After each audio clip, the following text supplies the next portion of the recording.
Going back to last week, again, just like I said in post-game, very happy with the win. Felt like our team really faced some adversity, bounced back, played with a lot of poise, a lot of confidence. So great team victory. The good thing is we can play a whole lot better, and I think we're going to need to starting this week against a very good Florida team. So looking forward to it. Mark, you said up until that pick, Chris hadn't played a great game. He was just named SEC Freshman of the Week. When you go back and look at the totality of how he played, what did you see? He did play a good game. He really did. No, he did. I told you that. I said he did some good things. He made a few mistakes. You know, as coaches, we have a tendency to have some mistakes stick out in our minds, more so than the good plays. But he's really doing some good things and you know, handled himself against a really quality wide receiver. You know, I thought he grew up a lot. Did some good things in that game. The corner blitz there with him seems like a thing that maybe you guys build on. A 6'4" guy coming at the quarterback with his hands up seems to really affect. It's been effective for us. We've done some different things.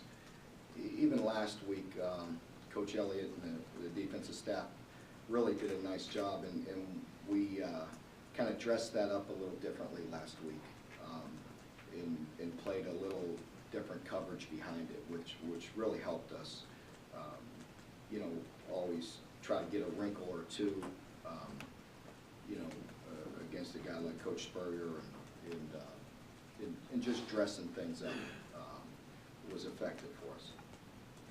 Coach, you mentioned the other day right after the game that you took it as a step forward for this program going out and winning that game. And it's not only the fans, but I'd like you to respond to it. It seems like when a step forward, it must be for the kids too, to come out and do that. And make yeah, I think it was a very big step for us because, like I said, I was just very proud of the way the team handled the adversity. You know, in that environment, with some young players playing, to start the way we did with the turnover and getting them ahead 7-0, to keep our composure, to keep our poise, to drive 80 yards and chew up, what, 4 or 5 minutes, the next possession of the game, to answer it, to tie it up, was very big. I thought the 4th down conversion, you know, on the first possession of the game was huge. And you know, you look at that play on film, and the guys didn't flinch. It was 4th and 4, and you know, we got the look, you know, that we expected, and Patrick stepped up and threw a bullet, and Garrett makes a tough catch, made it look routine. That gives you a lot of confidence as you move forward. But I just think the win, the way it unfolded. You know, we talked about that the week before, but to do it against an SEC opponent on the road. You know, both the adversity from the first possession going down 7-0, and the adversity of having the momentum totally flip on you in the second half and be able to overcome that and get a win says a lot about our team and the mental toughness and the focus that we have and the confidence. So I think it helps us. And you know, like I said earlier, the good news is I know we can play a lot better. And there's a lot of things that we've got to get ironed out and get fixed. But that's what's great. We have a great opportunity again this week against a very good team that's beaten us for a long time. And we've got to go do something about it. We've got to you know, prepare better. We've got to continue to improve fundamentally and do the little things. As a defensive-minded guy, can you talk about the growth you've seen on 3rd down situations, especially in the red zone? Yeah, I think it's been helpful. I think we're executing some things better. You know, we have to find creative ways. You know, we're not built to just, you know, it's easy just to come after people and play some kind of 1-free or play zero or play man. You know, I mean, you know, a lot of people can draw up a lot of things that way. You know, we've got to, you know, protect. We play some very good people, and you got to find ways to get doubles and get matchups you like, and that's not always easy, you know. But I think we're growing. We're executing some things better. The coaches have done a nice job. DJ had a really nice plan last week that was very helpful. Will you bring up that streak Monday just like you did? I'm not sure. I don't know. I'll go with my gut. For meeting time, I have a few hours. How much Is did, there, Yeah. is there an update on Michael Horton? No update. Is there a part of you that would prefer to win a game like you did Saturday than 35-7? Just- I think, yes, I think it's good for us, I really do. I think anytime you go through adversity and win a tough game, it helps you. It helps you grow, it helps your program grow. Yes, I think, you win, we look for all opportunities to educate our team and to help our team grow and mature, and you find many different ways to do that. Certainly, I think a tough win like that in that environment helps us. Is there a carryover the next time you get into a tight game? Do you see players function better? I believe so, because that's part of the point I was making about, I know we can play better. I know I'll get a question here in a moment about the third quarter, and that's, something that we need to do is just execute and do our job.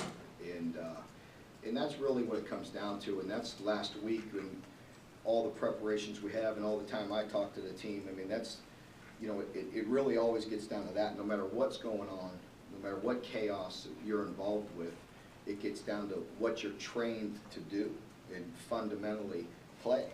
And, we're, more prepared, trained team, and I think our guys are understanding that.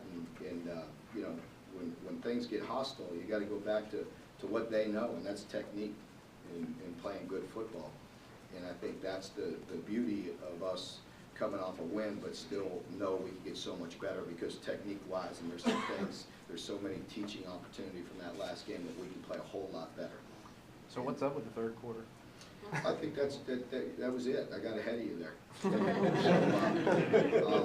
I just think that's it. I mean, first of all, we have 2 good plays on first down, 2 drive starting plays that work, 1 for 15 yards and 1 for 6 that get called back, that we hold, and that now you start 1st and 20, and that doesn't help.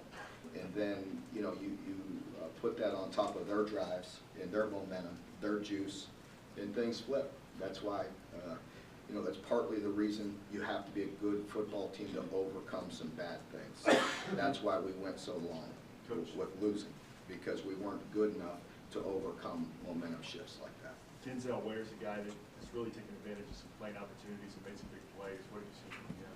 Yeah, I just see Denzel, much like a lot of our young guys, getting better, getting more confident. I think as we get some depth back, and we get Jason back this week and get some depth and just give him the ability. Let me just point this out too, but I think he's getting better, he's growing. Again, the fact that we could spell him a little bit and mix him in, I think will only help him as we move forward. But I was also prepared or pleased with him. You distracted me there. That's what I tell the players, they gotta overcome that, right? But I was pleased because he was really sick last week as well. He went through a couple things late in the week where he was really sick and needed some IVs, and I was unsure that he could play, and that gets back to a team effort again. Our offense controlled the ball the whole first half. We didn't have to be out on the field on one side or the other the whole game, and I think it helped, in particular, a guy like that, which we didn't have a lot of depth at that position, and he was able to get some rest, and our doctors and Jim Madley did a good job of getting him healthy, but it was touch and go for a few days there for him. So I was pleased with the way he played. How much did you? Go ahead. So what was the plane ride home like? The players kept saying they were waiting for this. Oh, everybody was sleeping. What the big fuss was about. We enjoyed it. We had it was good post game in the locker room. Guys enjoyed themselves, and like I said the week before, I think it's good to see them, all the work and some things come together, and we're getting better. We're growing. They enjoyed it. They should. The plane ride was relatively quiet once we got in there and got situated. And got home, and now it's another opportunity to get back to work and to get better. How much did you miss Jason, and what will your message be to him this week as he comes off that suspension? Well, I think Jason needs to show some humility as he has. He realizes that he made some decisions that hurt himself and the team. I think he's paid the consequences. He's, needs to earn his way back on the team to some extent. We'll welcome him back. He's been out there. He's been very supportive. He's been doing everything he can to help us win without being able to play. So again, I have no problem with bringing Jason back. He's taken his penalties like a man, and he's got to move forward and grow and get better from them. What can he give you as a player now? Well, as a player, I think he gives us some experience at that position. He gives us some pass rushing ability and helps us with depth, so it can only help us. You've got a couple games on tape now, Florida with Coach McElwain there, but is there a difference in preparing for a team with a new head coach and what you see from the Gators? It's new each and every week. We all grow and tweak and kind of evolve as seasons go on, let alone years. So yes, it's quite different than a year ago. They're a good football team like always with very talented players. We're looking forward to it. Coach, can you tell us actually what you expect from that team? And you can look at that a couple of weeks, strategy-wise, what you expect from Florida? Well, just like you would think from most Florida teams, they have some real dynamic playmakers. In Robinson, at wide receiver, and Taylor at running back, and defensively, Hargraves. I know he didn't play last week, but arguably one of the best players in the league at corner, and a very impressive player that I expect him to be back out there this week against us. So you see a very good, hard-nosed football team. I see disruptive guys up front, like usual. They have some guys that look very sudden and very quick on the defensive line. I know they have good cover guys. Poole's been around forever. I've known him since I recruited him at Florida State and then with Hargraves. So they got good cover guys, disruptive guys defensively up front, and offensively, like I said, with Taylor and Robinson, two very dynamic guys. They're playing two different quarterbacks. It really doesn't affect us at all in our preparation. They both are very good football players.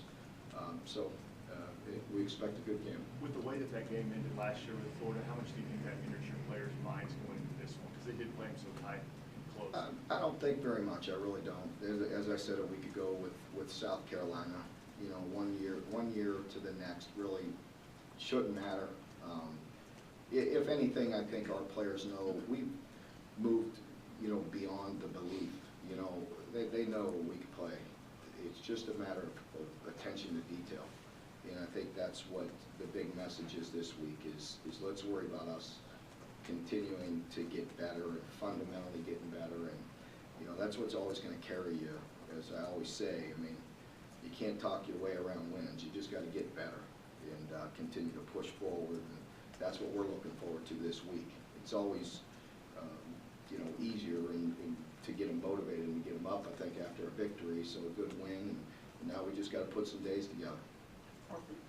Dorian, the first play, you had a really good play drawn up. Dorian drops the Yeah. pass.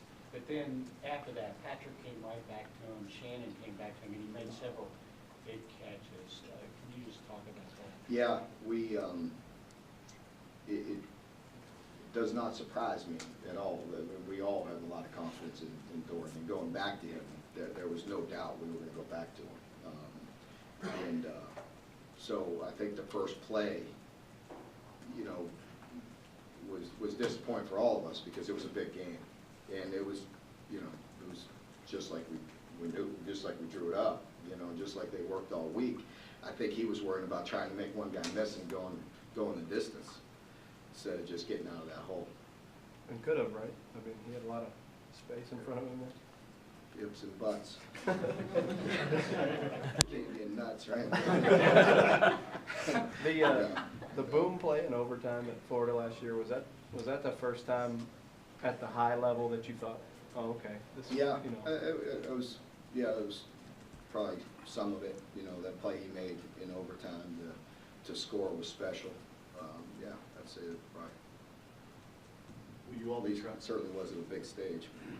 Will you all be trying to convince JoJo that you're playing South Carolina again? It seems like he always plays well against the Gamecocks. No, he's going to play well. He'll play well again. I think that position group, I'm very proud of that group because as you become a better football team and you get more and more players on your team, you know, you start looking around and guys want to get on the field. There's only one football on offense, and defensively, so guys are playing well in tight games. It's hard to, you know, I talked early in the season about playing guys and being deeper, and we need to continue to push and do that. It gets hard sometimes as a position coach, as a coordinator. I've been there before, because you know every play matters so much. But we've got some good, talented guys that we got to continue to bring along, and but that's a group that right there that you could talk about that has been very unselfish, and it's not always easy for those guys. I mean, JoJo has a huge game a year ago, and some other guys start playing, he may get an injury, and sometimes it's hard to get back on the field as other guys get hot. But that last week was a perfect example. Michael goes down with an injury, and JoJo's right there, and Boom needs JoJo to play well, and we need JoJo to play well, and so I think it's a good lesson for our team that you're always one play away, and I feel like we have 3 quality guys there, and thankful for that, really, and continue to bring Saheem along as well. Talk about moving past belief, and the way last year ended. Did you have to replant that idea in the players, or was it always dormant? No, it really didn't. You know, all the work, you know, you get that confidence from the work you put in. And, you know, I knew we were progressing through the winter, you know, last winter right after the season, and through spring and through summer and through camp. That's where you get your confidence and belief in the work that you do. That's why I say you can't really talk about that stuff, you know what I mean? So, you know, I needed no motivation to say, hey, we lost our last 6 games. You know, it was just let's go to work, and let's get better, and let's push forward. As your team experiences some success and things like that with what happened in South Carolina, is there still a part of you that reminds them, don't become fat cats, we're not there yet? Big time. I mean, they're young kids. I mean, they're young guys in a lot of situations, and you know, I love them, but a lot of them are very immature, you know, and yeah, they're going to hear it, because there's things that bother me, you know, that you have to rein in, and the focus has to be there. And I do not like to, you know,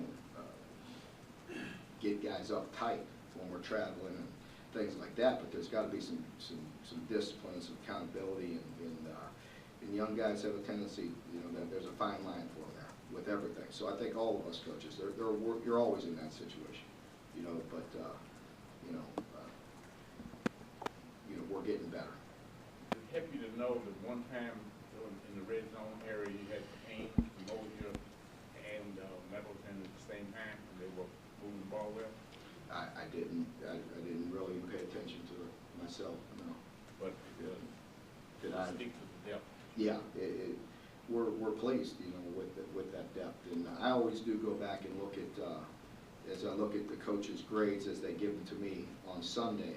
I always look at plays and, you know, how many guys are playing in certain positions, and you know, it's not always going to work out to perfection with what our plan was going into it, you know. So that's where, you know, as I was touching on earlier, some games, certain guys are going to get hot and have a bunch of catches or a bunch of runs or defensively a bunch of plays, but our team needs to just continue to get better. And, you know, I did notice that on Sunday, that the depth at the O-line and what we're doing.